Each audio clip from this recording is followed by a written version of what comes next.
하나님 말씀 베드로전서 2장 6절에서부터 10절을 보겠습니다. 베드로전서 2장 6절에서 10절을 합독합니다. 성경에 기록되었으되 보라 내가 택한 보배로운 모퉁이돌을 시온에 두노니 그를 믿는 자는 부끄러움을 당하지 아니하리라 하였느니 그러므로 믿는 너희에게는 보배이나 믿지 아니하는 자들에게는 건축자들이 버린 그 돌이 모퉁이의 머릿돌이 되고 또한 부딪히는 돌과 걸려 넘어지게 하는 바위가 되었다 하였느니라.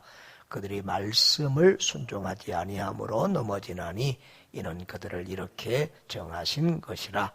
그러나 너희는 택하신 족속이요 왕같은 제사장들이요 거룩한 나라요 그의 소유가 된 백성이니 이는 너희를 어두운 데서 불러내어 그의 기이한 빛에 들어가게 하시니 아름다운 덕을 선포하게 하려 하심이라.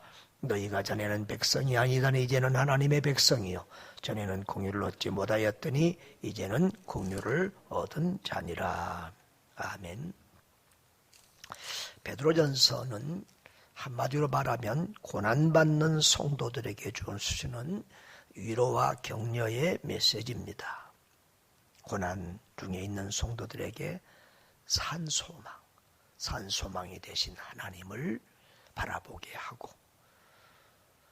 또 구원의 기쁨과 또 영광 속에서 천국을 소망하면서 살아가도록 이렇게 독려하는 그런 서신이죠. 그런데 그 서신 속에 성도들이 어떻게 살아야 하는가 하는 이런 생활 지침이 있습니다. 성도들의 믿음이 성장해서 예수님을 닮아가고 성화되어야 된다는 것에 대한 이런 삶의 지침들이 있고요. 오늘 본문의 말씀도 그런 내용입니다. 또 이 베드로전서에는 구석구석에 정말 기독교의 기본 진리, 기본적인 교리와 같은 우리 성도들이 꼭 알아야 할 너무 귀한 보석 같은 진리들이 곳곳에 이렇게 숨겨져 있습니다. 이 베드로전서를 읽어보면 정말 얼마나 이 베드로전서의 말씀이 좋은지 헬라어 원문으로 보면은 아주 최고의 그런 아름다운 문장, 아주 수려한 문장으로 되어 있는 것이 베드로 전서입니다. 1장 후반부에서 3장까지는 우리 성도들의 생활에 관한 교훈인데요. 1장 13절에서 2장 10절까지는 핍박과 환난 가운데서 살아가야 될 성도들의 어떤 개인적인 신앙생활에 대한 권면을 하고 있고 그 이후에 3장 7절까지는 성도들이 사회생활을 어떻게 해야 되는가 하는 것에 필요한 교훈을 주고 있습니다. 오늘 우리 성도들이 정말 예수님을 닮아가는 신앙 성장을 하려면 어떻게 생활해야 되는가라고 하는 것들을 기록한 내용 중에 일부분입니다. 4절, 5절에서 예수님을 산돌이라고 그랬고 또 우리 성도들도 산돌같이 신령한 집으로 지어져 간다고 했는데 이어서 우리 6절, 7절에도 계속 그 돌 이야기가 나옵니다. 어제 말씀드린 것처럼 주님께서 베드로를 반석이라고 하는 이름을 주었는데 그 반석이라는 그 돌에 대한 그런 생각을 베드로가 참 많이 했던 것 같아요. 그래서 이 돌이라는 단어를 베드로가 이 베드로전서에 많이 기록하고 있는 것을 보게 되는데요. 보라 내가 택한 보배로운 모퉁이돌을 시온해 주나니. 그런 이 보배로운 모퉁이돌이 누구겠습니까? 바로 예수님이죠. 그런데 이 말씀은 이제 그를 믿는 자는 부끄러움을 당하지 아니하리라 그랬는데 이 부끄러움이라는 말은 갑작스럽게 당황하지 아니하 부끄러움을 당치 아니라는 말은 갑작스럽게 당황하지 아니하리라 그런 말인데 다시 말하면 구원받은 성도는 종말이 와도 어떤 고난이 와도 갑작스럽게 황당한 그런 일을 당하지 않는다는 그런 의미가 되겠습니다. 이 말씀은 이사야서에 예언된 말씀을 인용한 것인데요. 원래 이사야서의 말씀의 의미는 그렇습니다. 이스라엘이 아수르의 그 위협 아래에서 있을 때에 남방에 있는 애굽의 군사력을 의지하려고 했습니다. 그때 주의 백성들은 오직 시온의 모퉁이돌을 통해서만 진정한 구원을 얻을 수 있다고. 바로 그 시온의 모퉁이돌이 바로 메시아 그리스도지요. 그러니까 나라나 어떤 나라나 세상의 군사력이나 이런 것 의지하지 말고 오직 하나님 의지하고 오직 예수님 의지하라고 하신 그런 메시지였습니다. 그렇습니다. 우리는 세상 일에 있어서도 우리는 늘 예수님을 의지하고 그를 믿는 자는, 그 예수님을 믿는 자는 부끄러움을 당하지 않고 황당하게 갑자기 종말 앞에서도 멸망당하는 그런 일을 당하지 않는다는 것입니다. 그래서 7절에는 그러므로 믿는 너희에게는 보배이나 믿지 아니하는 자들에게는 건축자들이 버린 그 돌이 그랬어요. 바로 건축자들이 버린 그 돌이 예수님이죠. 믿지 않는 자들은 예수님은 아무 쓸모없다고 말하는 거죠. 예수님을 비난하고 조롱하고, 그래서 유대인들은 그 예수님이 메시아요, 바로 모퉁이돌, 보배로운 모퉁이돌인 줄을 모르고 이 거치는 돌처럼 그렇게 여기고 그 돌을 버려버리고 예수님을 십자가에 못 박아버리고 맙니다. 그러나 그 돌이 예수님이 머릿돌이 됐어요. 집을 짓는 데 있어서 가장 중요한 돌은 머릿돌이죠. 그 구원의 기초가 됐다는 거예요. 그리고 불신자들에게는 예수님은 8절에 보면 부딪히는 돌과 걸려 넘어지게 하는 바위가 되었다. 그래서 여기서 부딪히는 돌은 이제 길가에 흩어져서 이 길에 다니는 사람들에게 이렇게 불편을 주는 돌이에요. 그러니까 불신자들에게는 예수님은 늘 불편한 존재예요. 예수님 안 믿으면 지옥 간다, 멸망받는다, 이런 말 자체도 늘 불편하죠.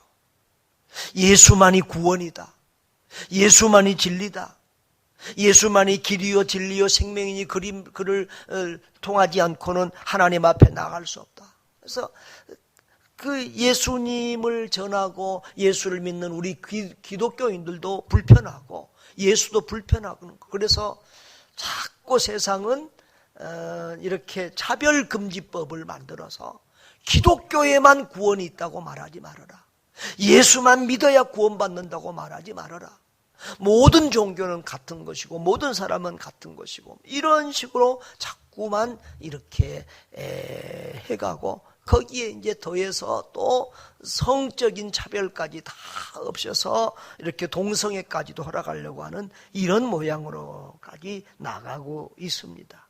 예수님은 불신자들에게는 아무 가치 없고, 그래서 버려버리는 돌, 버리는 돌이고, 또 불신자들에게는 부딪히는 돌이 되고 걸려 넘어지게 하는 바위가 되는 것입니다. 그러나 그들이 넘어지는 것은 예수님 때문이 아니고 그들이 말씀에 순종하지 않기 때문에 넘어지는 것. 사람들이 멸망받는 것은 예수님이 잘못해서 예수님 때문에 멸망받는 것이 아니고 그들이 하나님의 말씀에 순종하지 않아서, 예수님을 믿지 않아서 멸망받는 것입니다.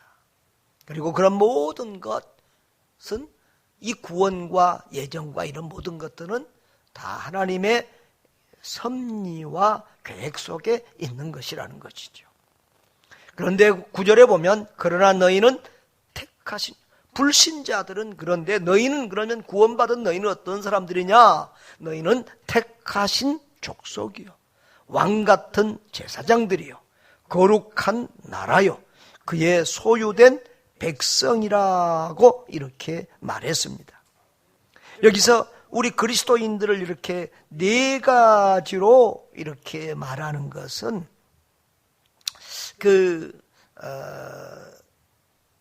유대교적인 표현으로 또 성경적인 표현으로 네 가지를 말하는 것은 완전 강조를 말하는 겁니다.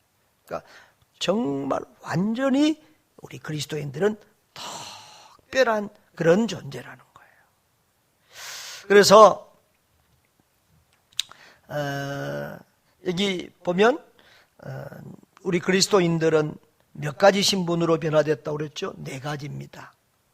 우리는 본래는 아무런 가치도 없고 구원받을 자격도 없는 사람들인데 11절의 말씀처럼 이제 하나님의 은혜로 우리가 하나님의 백성이 되고 긍휼을 얻지 못했던 우리들이 하나님의 긍휼을 얻은 자 돼서 그렇게 구원의 은총을 받고 이제는 하나님 앞에서 정말 복된 자녀들이 됐는데 네 가지 택하신 족속. 첫째는 택하신 족속이 됐다. 이 말은 이제 성도는 더 이상 세상에 속한 자가 아니고 마귀의 자식이 아니고 하나님의 뜻과 주권적인 하나님의 섭리와 의지로 하나님 앞에 선택받은 그런 하나님의 족속이라는 거예요. 이제 하나님의 혈족이라는 거예요. 하나님의 집안이라는 거예요. 하나님의 가족이 됐다는 거예요. 그리고 왕 같은 제사장이 되었다. 만왕의 왕 되신 우리 주님이 통치하시는 그 왕국에서 우리는 이제 제사장이 되고 왕 같은 존재들이 됐다는 거예요. 왕이신 주님과 더불어 세상의 종이 아니라 세상을 다스리는 왕과 같은 존재들이 되고 온 세상을 위해서 하나님 앞에 중보하며 기도하며 하나님과 사람 사이에 이 중간 역할을 하는 중보자 역할을 하는 제사장이 됐다는 거예요. 그래서 우리가 온 인류를 섬기고 그들을 주님 앞에 제물로 드릴 수 있는 그런 제사장의 역할을 하는 자들이 되었다는 것입니다. 이 말씀은 또 출애굽기 19장 5절 6절과 관계된 말씀인데요. 우리 하나님께서 시내산에서 이스라엘 백성과 계약을 맺습니다. 그때 이렇게 말합니다. 세계가 다 내게 속하였나니 너희가 내 말을 잘 듣고 내 언약을 지키면 너희는 모든 민족 중에서 내 소유가 되겠고 너희가 내게 대하여 제사장 나라가 되며 거룩한 백성이 되리라 라고 했습니다. 유대인들은 이것에 근거해서 자기들만 하나님의 선택받은 백성이라고 하는 이 선민의 특권과 자부심이 나중에는 지나쳐서 교만이 되고 그리고 이방인들을 무시하고 짐승처럼 여기고 자기들만 특별한 백성이고 자기들만 구원받는다고 자부했던 것입니다. 그러나 여기서 중요한 것이 있습니다. 너희가 내 말을 잘 듣고 내 언약을 지키면이라는 조건이 달려 있습니다. 하나님의 백성은 하나님의 족속은 혈통적인 유대인이기 때문에 하는 민족적이고 혈통적인 족속이 아니고 하나님의 언약의 말씀을 믿고 지키는 사람들이 하나님의 족속, 하나님의 백성, 하나님의 제사장들이 될 수 있는 것입니다. 그래서 이제는 유대인이 제사장이 아니고 유대인이 하나님 나라가 아니고 유대인이 하나님의 백성이 아니고 예수 그리스도를 믿고 거듭난 우리들이 바로 하나님의 택하신 족속이요 왕같은 제사장들이요 거룩한 나라요 그의 소유가 된 백성인 줄 믿습니다. 거룩한 나라가 됐다 그랬습니다.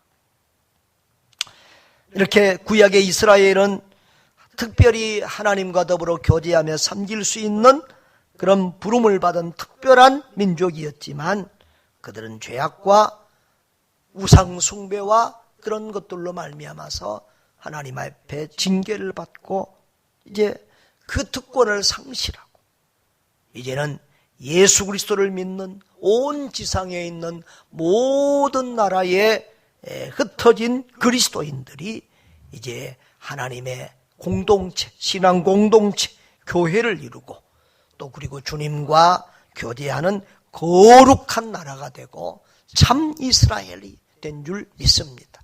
그러니까 외적인 이스라엘이 진짜 이스라엘이 아니고 예수 믿고 거듭나서 우리 하나님을 섬기는 바로 우리가 참 이스라엘인 줄 믿습니다. 그리고 그의 소유가 된 백성이 됐다.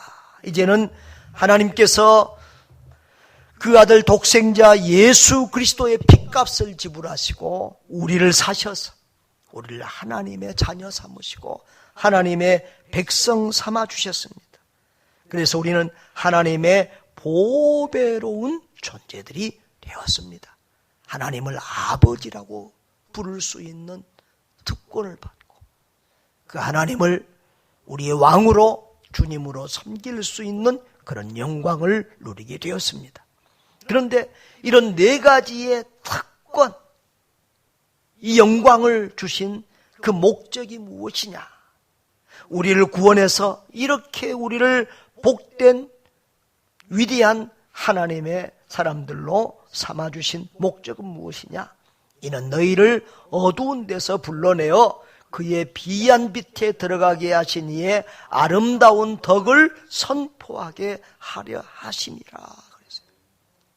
우리를 구원하신 그 하나님이 얼마나 좋으신 분인지, 그 하나님이 어떤 분이신지, 우리의 죄를 대속하신 그 예수님이 어떤 분이신지, 날마다 우리와 함께 하시며 우리를 도우시며 땅끝까지 선교하도록 이끄시는 성령님이 어떤 분이신지, 삼위일체 우리 하나님을 자랑하고 그 하나님을 사람들이 믿고 구원받을 수 있도록 그 주님을, 그 하나님을 선포하고 자랑하게 하려고 우리를 그런 구원하시고 그런 특별한 존재들로 삼아 주셨다는 것입니다. 그래서 우리는 때를 얻든지 못 얻든지 이 아름다운 복음을 전파해야 될 줄 믿습니다. 때를 얻든지 못 얻든지 예수 그리스도를 전해서 사람들이 그 예수 그리스도로 말미암아 우리와 같은 복을 누려서 그들도 택한 족속이 되고 왕같은 제사장들이 되고 거룩한 나라가 되고 그의 소유된 백성이 될 수 있도록 우리가 그 중간 역할을, 전도자의 역할을 해야 되는 것입니다. 그래서 구원받은 성도는, 교회는 그 궁극적 목적과 사명이 바로 전도와 선교예요.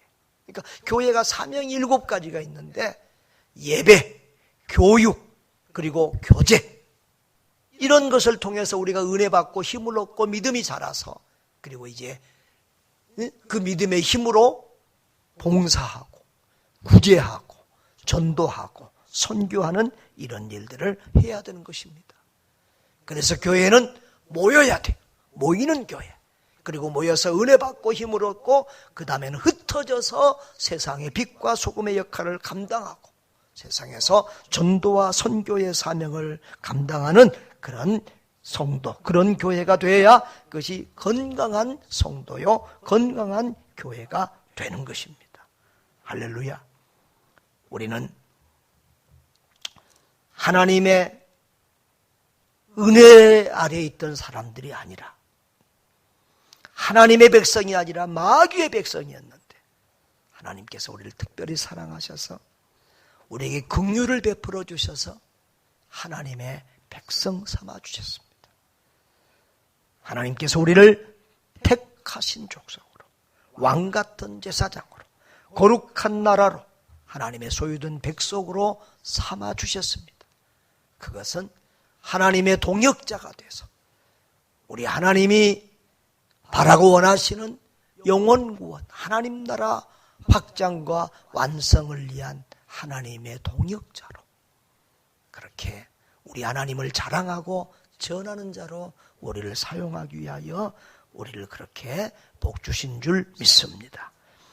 그 사명 깨닫고 정말 우리 주님 보시기 아름다운 그런 삶을 살아갈 수 있기를, 하나님의 자녀답게, 구원받은 자답게, 축복받은 자답게 그렇게 살아갈 수 있는 저와 여러분 되시기를 주의 이름으로 축원합니다.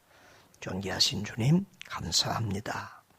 우리는 멸망 아래 있던 자들인데, 저주 아래 있던 자들인데, 영원한 지옥의 형벌을 면할 수 없는 죄인들인데 하나님의 특별한 은혜와 공유를 베풀어 주셔서 하나님의 백성, 하나님의 복음 전도자로 삼아주신 것을 감사합니다. 그 은혜에 감사하며 그 하나님이 우리를 부르시고 택하시고 세워주신 그 뜻을 망각하지 않고, 우리 하나님을 실망시키지 않고 우리 하나님의 뜻을 이루어갈 수 있는 저희들 되게 해 주시옵소서. 오늘도 우리의 삶의 현장에서 예수 그리스도의 향기를 바라게 하여 주시고, 주님의 모습을 불신자들에게 보여주는 저희들 되게 하시고, 말과 행실로 예수 그리스도를 전하는 저희들 되게 해 주시옵소서. 오늘도 주와 동행하며 승리의 삶 살게 하옵소서. 예수 그리스도 이름으로 기도하옵나이다.